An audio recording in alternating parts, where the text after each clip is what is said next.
नमस्कार, सुबह के 9 बजने को है, वक्त हो चला है 9 की 9 खबर का। मैं हूं शुभे मिश्रा आपके साथ और बुलेटिन की शुरुआत इस वक्त की सबसे बड़ी खबर के साथ करते हैं। जनता को महंगाई का एक और झटका लगा है। घरेलू एलपीजी सिलेंडर की कीमत में 29 रुपए का इजाफा हो गया है। दिल्ली में 913 की जगह 942 और मुंबई में 941 रुपए की जगह 50 पैसे, कोलकाता में 968 रुपए कीमत हो गई। वहीं चेन्नई की बात करें तो 957 रुपए 50 पैसे का अब सिलेंडर मिलेगा। तो लगातार घरेलू गैस सिलेंडर की कीमतों में इजाफा हो रहा है, जिसका असर देखने को मिल रहा है। घरेलू एलपीजी सिलेंडर महंगा हो चुका है। तो सुबह सुबह जनता को महंगाई का एक और झटका लगा। इस वक्त की बहुत बड़ी खबर आपको बता रहे हैं। महंगाई का झटका, घरेलू एलपीजी सिलेंडर महंगा हो चुका है। और देखिए, एलपीजी गैस के दाम में लगातार बढ़ोतरी हो रही है, जिससे घरेलू महिलाएं काफी परेशान नजर आ रही है। महिलाओं का कहना है कि प्राइवेट नौकर है, बजट कम है और ऐसे में गैस के दाम में बढ़ोतरी होने से उनका किचन प्रभावित होगा। प्राइवेट नौकरी की वजह से लोग परेशान हैं। उनका कहना है कि सैलरी में जितना इजाफा नहीं होता, उससे ज्यादा घर खर्च बढ़ता जा रहा है और ऐसे में परेशानी काफी अधिक बढ़ गई है।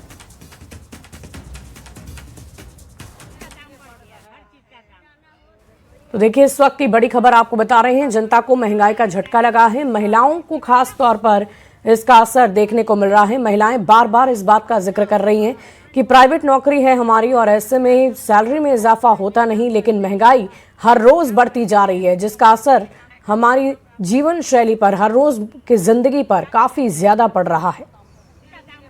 पेट्रोल डीजल के बाद अब घरेलू गैस की कीमत में बढ़ोतरी हुई है। खासकर इस बढ़ोतरी से जो घर की महिलाएं हैं उन पर असर पड़ने वाला है, क्योंकि घर संभालना महिलाओं की बड़ी जिम्मेदारी होती है और घरेलू गैस जो 14 किलो वाला सिलेंडर होता है उसके दाम पर बढ़ोतरी हुई है। महिलाएं क्या कहती हैं? गैस के दाम में बढ़ोतरी हुई, जानकारी है? जानकारी है, 20 रुपया बढ़ा है। अच्छा। हाँ, आज मालूम पड़ी है हमको मेरे हस्बैंड से। लेकिन बहुत दिक्कत, घर बोल रहे थे हस्बैंड की बहुत दिक्कत हो रहा है। हाँ। प्राइवेट काम करने वालों के लिए वो तो जानते हैं कि नौकरी में कितना पैसा मिलता ही है। हर तरह से बहुत दिक्कत है, हर चीज में मतलब बढ़ गया है दाम। वही बोल रहे थे, महीना भी नहीं लगता है, इतना महंगा आता है, घर चलाना तो मुश्किल है। ये है, मुश्किल है ना। तो गैस और परेशान करेगा, गैस परेशान कर रहा है। तो हाँ जी।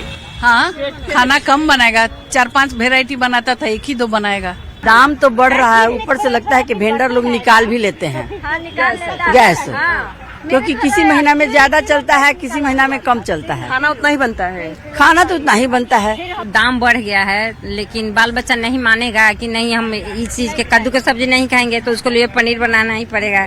तो गैस तो भाई लगवे करेगा। दाम बढ़े कुछ भी बढ़े, जो आइटम्स बन रहा है वो बनेगा ही। कैसे बच्चा नहीं खाएगा तो अच्छा लगेगा। हम लोग मिडिल क्लास फैमिली हैं, इसलिए ठीक है। सरकारी जॉब मैं करती थी, पेंशन भी इतना नहीं मिलता है कि उससे हमारी जितनी महंगाई बढ़ रही है उससे हमारा मैनेज हो सके।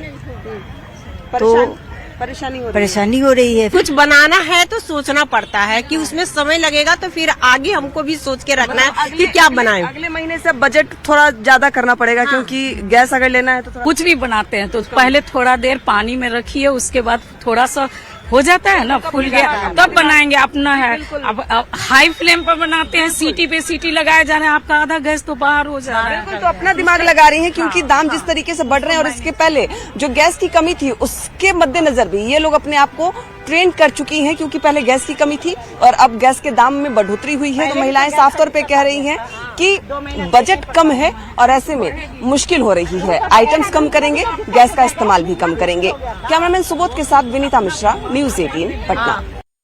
और देखिए, घरेलू एलपीजी सिलेंडर की कीमत बढ़ने को लेकर पेट्रोलियम मंत्रालय ने कहा है कि भारत में सिलेंडर की कीमत पड़ोसी देशों से कम है। दुनिया के प्रमुख और पड़ोसी देशों की तुलना में भारत में घरेलू गैस की कीमतें काफी कम हैं। अमेरिका, ऑस्ट्रेलिया और कनाडा जैसे विकसित देशों की तुलना में भारत में काफी कम कीमत पर गैस सिलेंडर मिलता है, जबकि भारत में घरेलू एलपीजी सिलेंडर की सप्लाई कॉस्ट बढ़कर लगभग 1600 रुपए हो चुकी है। उज्ज्वला योजना वाले परिवारों को हर साल 1200 रुपए दिए जाते हैं। और इस बीच शिक्षा मंत्री मिथिलेश तिवारी ने टीआरई 4 और शिक्षकों के तबादले को लेकर बड़ा बयान दिया। गोपालगंज पहुंचे शिक्षा मंत्री ने कहा कि जुलाई महीने में बीपीएससी को नई शिक्षक बहाली के लिए अधियाचना भेज दी जाएगी, जिसके बाद टीआरई 4 की प्रक्रिया आगे बढ़ेगी। उन्होंने शिक्षकों के ट्रांसफर को लेकर अहम जानकारी दी है।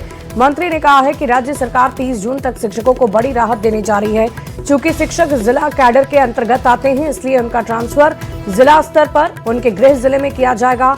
इसके अलावा महिला शिक्षकों की सुविधा को ध्यान में रखते हुए उन्हें उनके गांव के आसपास के पंचायत में ट्रांसफर किया जाएगा। शिक्षा मंत्री ने कहा कि सरकार शिक्षकों की समस्याओं के समाधान के लिए लगातार कोशिश कर रही है। महीने में उसकी अधियाचना बीपीएससी को भेजेंगे, ये निर्णय हो गया, उसकी तैयारी चल रही है। सर, शिक्षकों के ट्रांसफर पोस्टिंग को लेकर भी नीति बन 30 जून तक सारे ट्रांसफर के मामले समाप्त कर दिए जाए। शिक्षकों को बहुत बड़ा रिलैक्स हम लोग देने जा रहे हैं।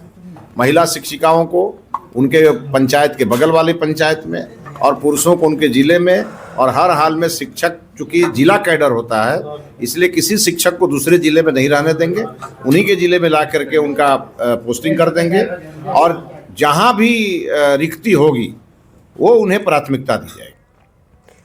और इस बीच पटना से एक बड़ी खबर आ रही है। मोतिहारी के डीपीओ समग्र शिक्षा की मनमानी सामने आई है। ट्रेनिंग में भाग नहीं लेने वाले 66 शिक्षकों को शोकॉज भेजा गया है।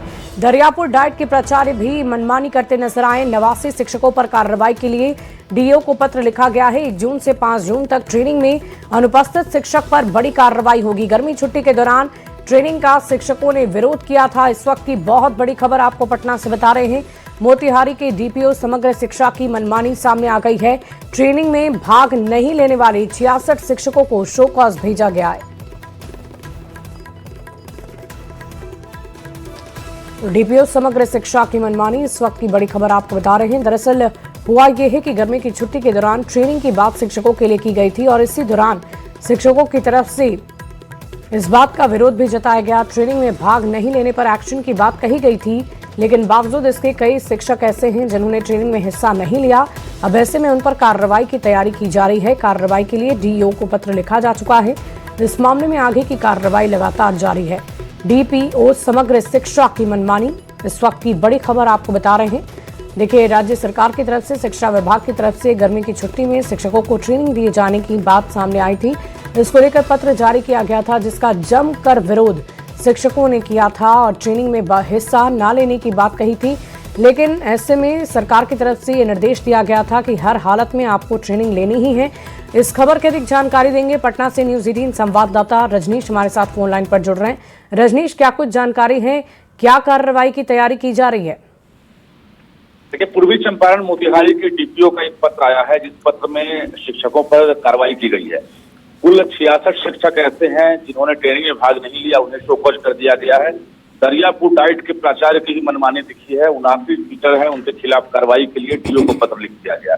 तो एक तरफ जहां शिक्षकों ने विरोध किया था एससीईआरटी निदेशक सज्जन आर के पत्र के बाद कि गर्मी छुट्टी के दौरान ट्रेनिंग नहीं लिया जाए, और विरोध के बाद शिक्षा मंत्री मिथिलेश तिवारी की पहल के बाद फिर से आदेश निकला कि जो ट्रेनिंग में भाग नहीं लेंगे उन पर विभागीय कार्रवाई नहीं होगी और क्षतिपूर्ति अवकाश विधेय होगा। लेकिन इस बीच डीपीओ पूर्वी चंपारण की मनमानी है, और डाइट के प्राचार्य हैं दरियापुर के, उन्होंने जो पत्र लिख दिया है, शिक्षकों में काफी आक्रोश है कि आखिर जो शिक्षक बाहर गए हैं गर्मी छुट्टी के दौरान घूमने के लिए परिवार के साथ, उनके खिलाफ ये किस प्रकार की साजिश है, आखिर शोकॉज की कार्रवाई क्यों की गई है, क्या एससीईआरटी के निदेशक का पत्र का कोई वैल्यू नहीं है, क्या शिक्षा मंत्री के आदेश का कोई वैल्यू नहीं है। ये डीपीओ पूर्वी चंपारण ने जिस प्रकार से मनमानी की है, या जो ट्रेनिंग कॉलेज के प्राचार्य हैं उसको लेकर शिक्षक अब गोलबंद हो गए। उन्होंने साफ कहा है कि अगर शोकॉज का जो पत्र है रद्द नहीं किया जाता है, वापस नहीं लिया जाता है, तो बड़े आंदोलन कर सकते हैं ये तमाम शिक्षक, क्योंकि शिक्षा विभाग के एक साथ 3 आदेश जो है 3 तरह के निकले हैं। पहली बार गर्मी छुट्टी में भाग लेना है आपको ट्रेनिंग में, दूसरी बार कि आप भाग नहीं लेते हैं तो कार्रवाई नहीं होगी, और तीसरा पत्र जो है ये डीपीओ पूर्वी चंपारण ने कार्रवाई का पत्र लिख दिया है। तो कुल मिलाकर यह असमंजस की स्थिति है और आक्रोश है। चलिए, बहुत शुक्रिया रजनीश हमारे साथ जुड़ने के लिए। और देखिए, खान ग्लोबल स्टडीज में हुई तोड़फोड़ और कथित फायरिंग के मामले में खान सर की मुश्किलें थम नहीं रही। कोर्ट में फैजल खान उर्फ खान सर की जमानत याचिका कोर्ट में दायर नहीं हो पाई। मतलब खान सर पर गिरफ्तारी की तलवार अभी भी लटक रही है। इस स्पेशल रिपोर्ट को देखिए।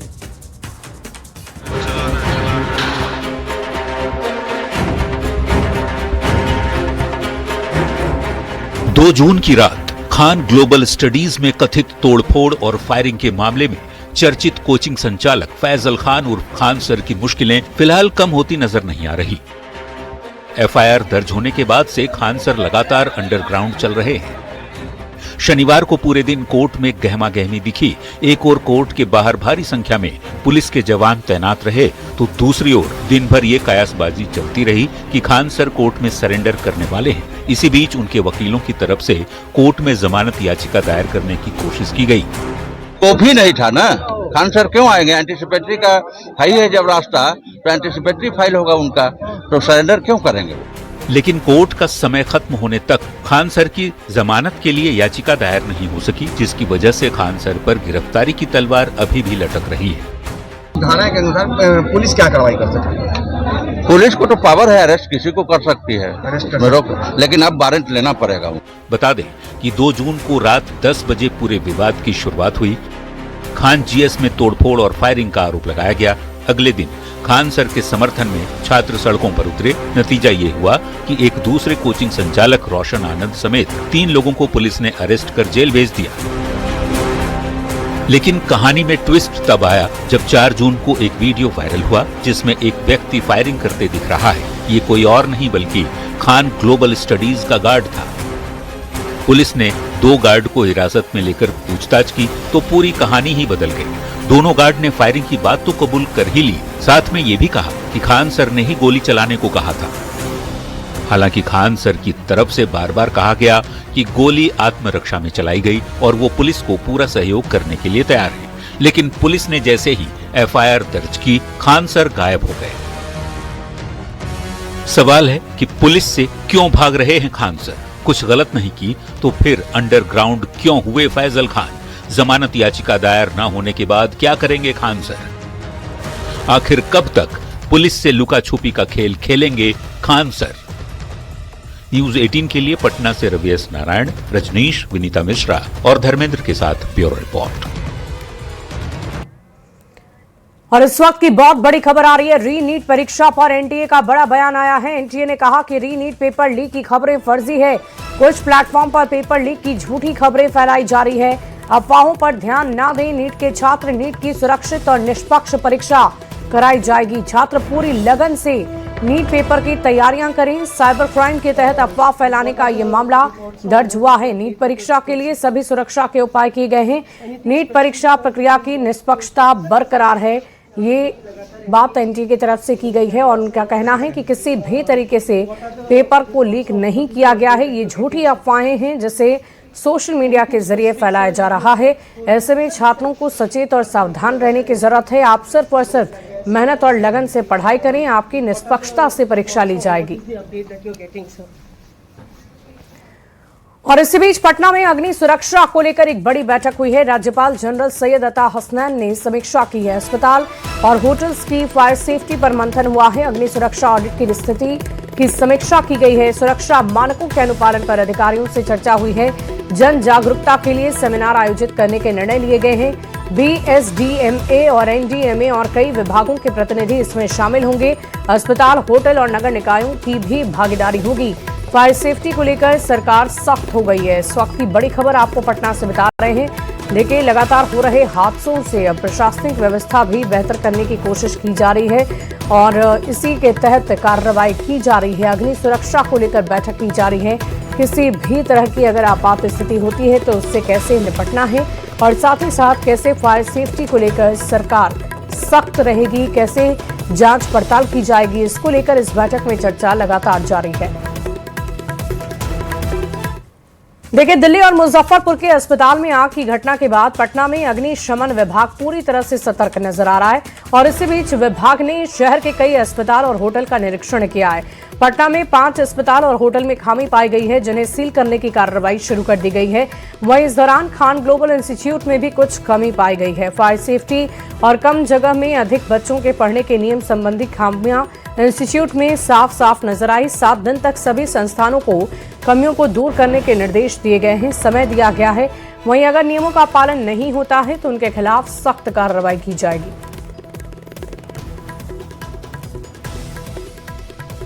तो इस वक्त की बड़ी खबर आपको बता रहे हैं, कई अस्पतालों को सील किया गया है पटना में और साथ ही साथ कोचिंग संस्थानों में भी नजर दौड़ाई जा रही है कि कहां पर किस तरीके से सुरक्षा के मानकों का उल्लंघन किया जा रहा है, क्या वाकई सुरक्षित स्थान में बच्चे पढ़ाई कर रहे हैं या नहीं।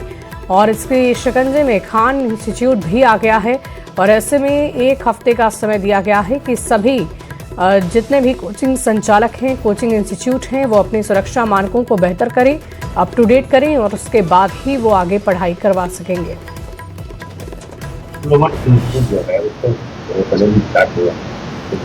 देखिए, जांच करने की जो प्रक्रिया है उसमें इनिशियल स्टेज होता है कि उसको जांच की जाती है, फिर उसको नोटिस किया जाता है, फिर फोकस किया जाता है। इसके बहुत सारे फॉर्म हैं, ABCD, और H तक फॉर्म है। इस फॉर्म के हिसाब से उन पर कार्रवाई की। ऐसा नहीं कि कार्रवाई नहीं की जाएगी, क्योंकि हम लोग लोकतंत्र में रहते हैं और विधान और जो जिस तरह की व्यवस्था उस व्यवस्था के हिसाब से काम करनी चाहिए। तो हम लोग उसी के अनुरूप जो है, जो नियमानुकूल है, उस पर कार्रवाई करने का जो है निर्णय है। यदि नहीं पालन होगा तो कार्रवाई निश्चित है, इसमें कुछ सोचने की बात ही नहीं। क्या पाया गया उस कोचिंग में? कोचिंग में जो ऑडिट किए हैं उसमें जो फायर से संबंधित जो त्रुटि पाई गई है, जगह जो है तो फिक्स फायर फाइटिंग का जो कमियां हैं और जो ऑक्यूपेंसी है बच्चों का जो है उस। मोतिहारी के चकिया अनुमंडल प्रशासन ने बड़ी कार्रवाई करते हुए ब्लॉक गेट के सामने स्थित नवजीवन चाइल्ड क्लिनिक को सील कर दिया। सूचना मिली थी कि क्लिनिक में बिना वैध अनुमति के नवजात शिशुओं का इलाज हो रहा है। एसडीएम के नेतृत्व में स्वास्थ्य विभाग पुलिस की टीम ने छापेमारी की है और इस कार्रवाई के दौरान 4 नवजातों को सुरक्षित इलाज के लिए अस्पताल में भेजा गया है। जांच में कई अनियमितताएं मिलने पर अस्पताल सील हो गया।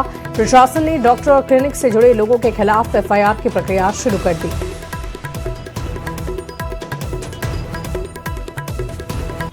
यहाँ पे कुछ बच्चों को एडमिट किया गया है, तो जब जो अनुमंडलीय अस्पताल के उपाधीक्षक हैं डॉक्टर चंदन जी और हॉस्पिटल मैनेजर थाना के भी कुछ लोग आए थे, हम यहाँ पे पहुँचे तो जो नीकू वार्ड इनके द्वारा ऑपरेट किया जा रहा था, तो उसमें 4 बच्चे बिल्कुल नए जन्मे हुए बच्चे 0 से 6 माह के बच्चे यहाँ पे एडमिटेड थे। और जैसे ही हम लोग आए हैं कि वो पीछे के रास्ते से जो भी यहाँ पे इंजेक्शन दे रहे थे या जो बच्चे को देख रहे थे वो नीचे के। मोतिहारी से एक बड़ी खबर आ रही है। चिरैया थाना अध्यक्ष महेश कुमार लाइन क्लोज, अम्बेश कुमार बने नया थाना अध्यक्ष। अम्बेश कुमार पहाड़पुर, पीपरा और मुफस्सिल थाना के प्रभारी रह चुके हैं। तो इस वक्त की बड़ी खबर आपको बता रहे हैं मोतिहारी से, जहां अपराध नियंत्रण में विफलता को लेकर यह कार्रवाई की गई है। इस वक्त की बड़ी खबर, चिरैया थाना अध्यक्ष महेश कुमार लाइन क्लोज हो गए हैं और अम्बेश कुमार नए थाना अध्यक्ष बनाए गए हैं। पहाड़पुर, पीपरा और मुफस्सिल थाना के ये प्रभारी रह चुके हैं। दरअसल अपराध नियंत्रण में कमी आ रही थी, विफलता नजर आई थी, जिसको लेकर ये तब्दीली की गई है, ये कार्रवाई की गई है। वहीं गोपालगंज में गंडक नदी पर बने बेतिया गोपालगंज पुल के क्षतिग्रस्त होने के बाद जिला प्रशासन ने एहतियातन भारी वाहनों के परिचालन पर रोक लगा दी है और सुरक्षा के मद्देनजर पुल के दोनों तरफ बैरिकेडिंग कर दी गई है। प्रशासन ने पुल की जांच और मरम्मतीकरण के लिए विशेषज्ञों की टीम बुलाने की प्रक्रिया शुरू कर दी है। पुल बंद होने से पूर्वी चंपारण, पश्चिम चंपारण, बगहा जाने वाली भारी वाहनों को डुमरिया घाट पुल होकर गुजरना पड़ता है और इससे करीबन 120 किलोमीटर अतिरिक्त दूरी तय करनी पड़ती है, जिससे समय और ईंधन की खपत बढ़ गई है।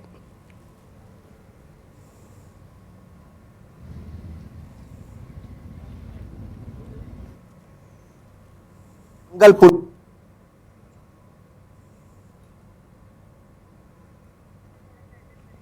तो 120 किलोमीटर की अतिरिक्त दूरी तय करनी पड़ रही है क्योंकि पुल खराब हो चुका है। पुल में बाधा आ रही है, जिसकी वजह से इस वक्त परिचालन पर रोक लगा दी गई है। बेतिया गोपालगंज पुल पर वाहनों पर रोक लगाई गई है। सुरक्षा के मद्देनजर ये बैरिकेडिंग हुई है, जो तस्वीरें आप देख रहे हैं। गोपालगंज बेतिया के बीच मंगलपुर पुल में गैपिंग आने के बाद बड़े वाहनों के परिचालन पर रोक लगा दी गई है। जिला प्रशासन ने भारी गाड़ियों के परिचालन पर रोक लगाने के साथ ही वहां पर लोहे की बैरिकेडिंग लगा दिया है और बड़ी गाड़ियों के परिचालन पर रोक लगा दी है, जिसके बाद सभी गाड़ियों का परिचालन डाइवर्ट कर दिया गया है और डुमरिया घाट पुल होकर सभी गाड़ियां पूर्वी चंपारण, रक्सौल, बेतिया के लिए निकल रही है। ऐसे में डुमरिया घाट पुल पर इस वक्त वाहनों का जो लोड है वो बढ़ गया है और भारी वाहनों का परिचालन डुमरिया घाट पर शुरू हो चुका है। गोपालगंज से बेतिया के जोड़ने वाला मंगलपुर जो पुल था उसके स्टैंड में गैप आने के बाद डीएम ने भारी वाहनों को रोक लगा दी थी इसके बाद गोपालगंज जिले से पूर्वी चंपारण जोड़ने वाले जो पुल है, जहाँ हम हैं, ईस्ट एंड वेस्ट कॉरिडोर, इस पर गाड़ियों का परिचालन काफ़ी ज़्यादा इस पर दबाव बढ़ गया। हालांकि इसकी रिपेयरिंग समय समय पर होती रहती है। हालांकि पुल ये जर्जर है, लेकिन रिपेयरिंग NHAI के द्वारा इसका मॉनिटरिंग और रिपेयरिंग होते रहता है। समानांतर पुल बन रहा था, अब तक पूरा नहीं हो सका। 2005 से ही एक बार PCL कंपनी फरार हो गई, फिर टेंडर में लेट हुआ, लेकिन अब कोई नया एजेंसी लिया है। स्टील सेक्टर में इसका निर्माण होने वाला है और पुल के कार्य अभी जारी है, चल रहे हैं। बता दें कि डुमरिया घाट पुल के पास इसके समानांतर एक नया पुल 2008 से ही बन रहा है, लेकिन अब तक यह पुल नहीं बन सका है और आज भी अधूरा पड़ा है। यही वजह है कि डुमरिया घाट का जो जर्जर पुल है उस पर वाहनों का अब लोड जो है वो बढ़ता हुआ नजर आ रहा है। लेकिन प्रशासन की ओर से गोपालगंज बेतिया को जोड़ने वाली जो मंगलपुर पुल है, जिसमें गैपिंग आई है, उसकी रिपेयरिंग का काम भी शुरू कर दिया गया है। गोपालगंज के DM पवन कुमार सिन्हा का ये कहना है कि जल्द ही पुल पर जो है रिपेयरिंग का काम पूरा। और इसी बीच भागलपुर से एक बड़ी खबर का रुख कर लेते हैं। विक्रमशिला सेतु पर फिर से शुरू होगा परिचालन। 11 बजे बेली ब्रिज का उद्घाटन होगा। पथ निर्माण मंत्री इंजीनियर शैलेंद्र कुमार उद्घाटन करेंगे। 35 दिनों के बाद आज से एक बार फिर से विक्रमशिला पुल खुल जाएगा। 10 टन तक की गाड़ियों की अनुमति होगी और 1 महीने में पुल के ध्वस्त हिस्से पर बेली ब्रिज का निर्माण कराया गया है। विक्रमशिला सेतु पर 4 बेली ब्रिज बनाए गए हैं। बॉर्डर रोड ऑर्गेनाइजेशन यानी कि BRO ने इस काम को पूरा किया। इस वक्त की बहुत बड़ी खबर आपको बता रहे हैं। भागलपुर से विक्रमशिला सेतु पर फिर से परिचालन की शुरुआत होने वाली है। 11 बजे बेली ब्रिज का उद्घाटन होगा। पथ निर्माण मंत्री इंजीनियर शैलेंद्र इसका उद्घाटन करेंगे। तो 35 दिन बाद हल्के वाहन को अनुमति दी जा रही है। 10 टन तक की गाड़ियां चलेंगी और रफ्तार भी लिमिट रखी गई है। उसी लिमिट के अनुसार वाहनों की रफ्तार इस पुल पर नजर आएगी। और फिलहाल इस बुलेटिन में अभी के लिए बस इतना ही। आप बने रहे न्यूज़ 18 बिहार झारखंड के साथ।